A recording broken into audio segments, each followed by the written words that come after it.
Welcome to our channel. Today we how to configure Square for checkout in no-code app prototypes, beginner guide step by step clearly.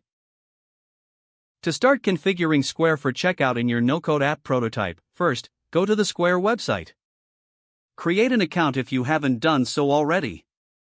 Once your account is set up, log in to your Square dashboard. Navigate to the Developers section in the menu. Select the APIs and SDKs option. Scroll down to find the Square Payments API. Click on the Get Started button to access the API documentation. Follow the prompts to create a new application in Square. Once your application is created, copy your application ID and access token. Next, head over to your no-code app platform.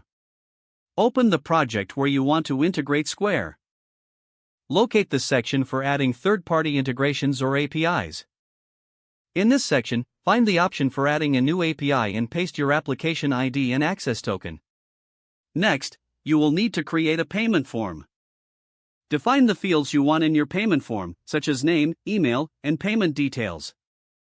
Consult the Square API documentation for the specific parameters needed for the payment submission. Use the no-code tools to connect the payment form to the Square API endpoint. Make sure to set the request method to post. Map your form fields to the corresponding Square API parameters. Now, add a confirmation page or message for users after successful payments. Test your integration thoroughly to ensure everything works smoothly. Finally, publish or deploy your app to view the configured Square checkout in action. If the page does not load, refresh the browser or try again in a private or incognito window. Make sure you are using the correct email address, then retype it carefully to avoid small typos. If your password is not accepted, use the reset option and create a new strong password you can remember. Check your spam folder for verification or security emails, then complete any requested confirmation steps.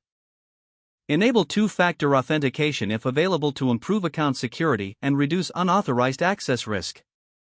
After signing in, review your profile details so your contact information and settings are accurate and current.